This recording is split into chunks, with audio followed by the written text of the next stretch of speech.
भाग्यू चढ़ूनी गुट आज हरियाणा में 2 घंटे करेंगे सड़क जाम। रोड जाम का प्रदर्शन का किया गया आह्वान।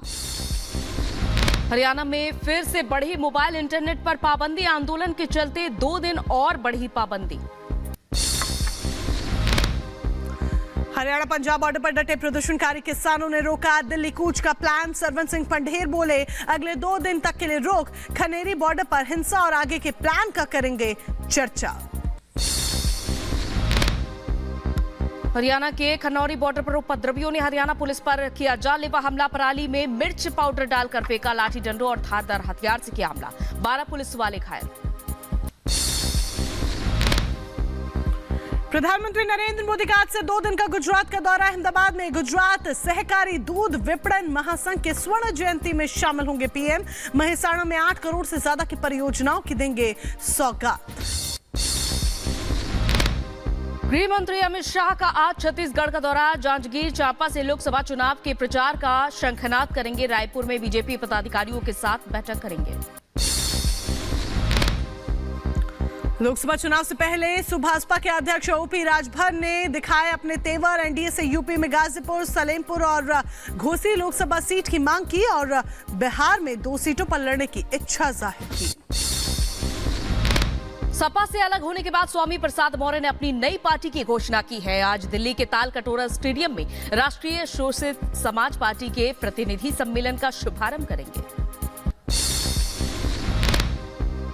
उत्तर प्रदेश में समाजवादी पार्टी और कांग्रेस के बीच सीटों का हुआ बंटवारा। सपा और अन्य दल 63 सीट पर लड़ेंगे चुनाव। वाराणसी समेत 17 लोकसभा सीटों पर लड़ेगी कांग्रेस।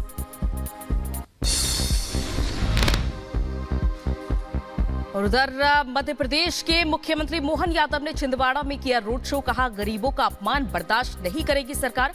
कोई भी कल्याणकारी योजना नहीं होगी बंद। रायबरेली को केंद्रीय मंत्री स्मृति ईरानी ने दी बड़ी सौगात। करीब 100 करोड़ की विभिन्न परियोजनाओं का किया लोकार्पण। मिर्जापुर में तैयार हो रहा है विंध्य कॉरिडोर। तेजी से चल रहा है निर्माण कार्य। एक भक्त ने गर्भगृह को स्वर्ण से चमकाने की अर्जी जिला प्रशासन से लगाई। उत्तराखंड के हल्द्वानी हिंसा मामले में पुलिस ने 6 और आरोपियों को गिरफ्तार किया है। अब तक 74 दंगाई गिरफ्तार किए जा चुके हैं। पुलिस ने कई दंगाइयों से नुकसान की वसूली का नोटिस भी भेजा है। दक्षिणी गाजा में इजरायली सैनिकों ने ताबड़तोड़ बमबारी की है। स्वास्थ्य विभाग ने 67 लोगों की मौत का आंकड़ा जारी किया। दक्षिणी गाजा में इजरायली सैनिकों का ताबड़तोड़ हमला। कई शहरों में छाया धुएं का गुब्बार। सीरिया ने दमिश्क के रिहायशी इलाकों में इजराइल के हमले का दावा किया है। इजरायली हमले में 2 लोगों की मौत की पुष्टि की। पेरिस का आईफिल टावर तीसरे दिन भी बंद रहा। कर्मचारियों की हड़ताल की वजह से पर्यटक बेहद निराश हुए।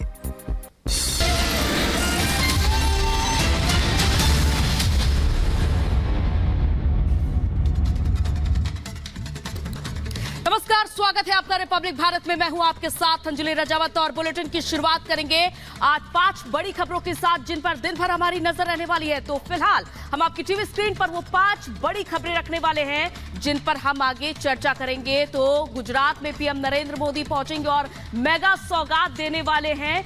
और साथ ही साथ जिस तरह से संतू पान को गिरफ्तार किया गया है, रिपब्लिक यही कहता है कि ना डरेंगे और ना ही रुकेंगे हम।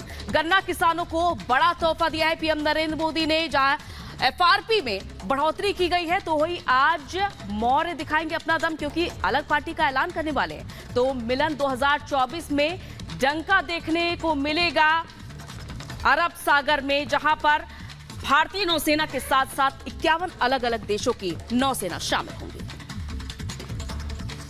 तो वो 5 बड़ी खबरें हैं जिन पर विस्तार से होगी बात। लेकिन सबसे पहले बात करते हैं प्रधानमंत्री नरेंद्र मोदी के गुजरात दौरे से जुड़े हुए, क्योंकि आज प्रधानमंत्री नरेंद्र मोदी गुजरात के दौरे पर रहने वाले हैं, जहां पर 48,000 करोड़ की परियोजनाओं की सौगात गुजरात की जनता को प्रधानमंत्री नरेंद्र मोदी देंगे।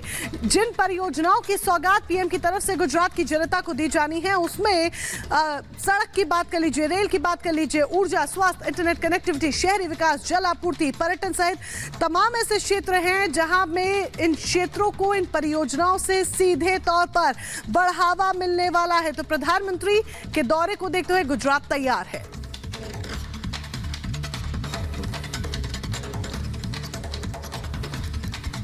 तो पीएम मोदी आज एक दिवसीय गुजरात दौरे पर जाने वाले हैं, जहां पर वो गुजरात के लोगों को बड़ा तोहफा देने वाले हैं। 1 मिनट में पूरी रिपोर्ट आपको दिखाते हैं। प्रधानमंत्री मोदी आज गुजरात को हजारों करोड़ के विकास कार्यों की सौगात देने वाले हैं। इस दौरान पीएम मोदी 57,000 करोड़ से ज्यादा की कई विकास परियोजनाओं का शिलान्यास और उद्घाटन करेंगे। इन प्रोजेक्ट से गुजरात में सड़क, रेल, ऊर्जा, स्वास्थ्य, इंटरनेट कनेक्टिविटी, शहरी विकास, जल आपूर्ति और पर्यटन के क्षेत्रों को बढ़ावा मिलेगा। गुजरात दौरे पर प्रधानमंत्री सबसे पहले गुजरात सहकारी दुग्ध विपणन महासंघ की स्वर्ण जयंती समारोह में हिस्सा लेंगे। अहमदाबाद के मोदी स्टेडियम में होने वाले इस कार्यक्रम में करीब 1,25,000 से ज्यादा किसानों के मौजूद रहने की संभावना है। प्रधानमंत्री वलीनाथ महादेव मंदिर में पूजा अर्चना करेंगे, जिसके बाद वो मेहसाणा में 8,350 करोड़ और नवसारी में 17,500 करोड़ की कई विकास परियोजनाओं का लोकार्पण और आधारशिला रखेंगे।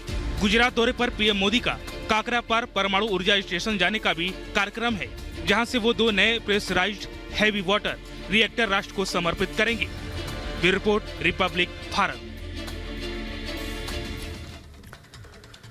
और अब आगे बढ़ते हैं। अरब सागर में भारत की नौसेना के साथ 51 देशों की नौसेना मैदान में उतर आई है। अरब सागर से ऐसी तस्वीरें सामने आई हैं जो जिनपिंग की नींद उड़ा देने वाली हैं। 1 मिनट की रिपोर्ट में ये पूरी खबर देखिए।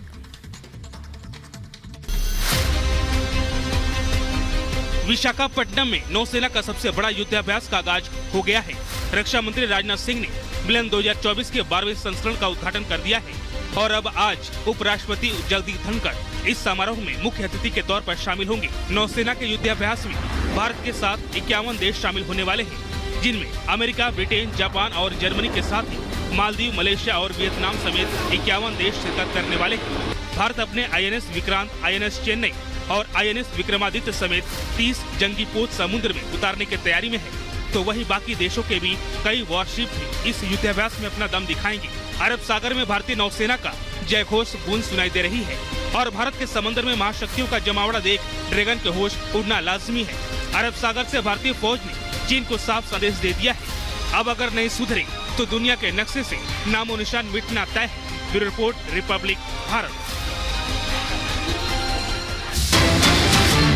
इस बीच बड़ी खबर सामने आ रही है। किसानों के लिए पीएम नरेंद्र मोदी ने बड़ा तोहफा दिया है, जहां गन्ना खरीद की कीमत में बढ़ोतरी हुई है। 315 से बढ़ाकर ये 340 रुपए प्रति क्विंटल कर दी गई है और गन्ने के समर्थन मूल्य में 8% की अब बढ़ोतरी हो चुकी है। तो यहाँ 315 रुपए प्रति क्विंटल था जो कि पहले, और अब ये मूल्य 340 रुपए कर दिया गया है, यानी कि 8% की बढ़ोतरी कर दी गई है। तो एक तरफ पीएम नरेंद्र मोदी का ये फैसला, जिससे कि किसानों को बड़ा लाभ मिलने वाला है, गन्ना किसानों को खास तौर पर, तो वहीं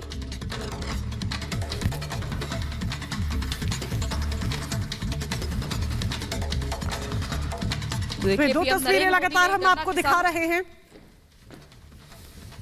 तो ये 2 तस्वीरें लगातार दिखा रहे हैं। देखिए, एक तरफ किसान आंदोलन चल रहा है, लेकिन इसी किसान आंदोलन के बीच में मोदी सरकार किसानों के लिए ये बड़ी सौगात लेकर आई है, बड़ा तोहफा लेकर आई है, जहां पर केंद्र सरकार ने गन्ना के समर्थन मूल्य में बढ़ोतरी की है और ऐसे में सीधे तौर पर जो लाभ है वो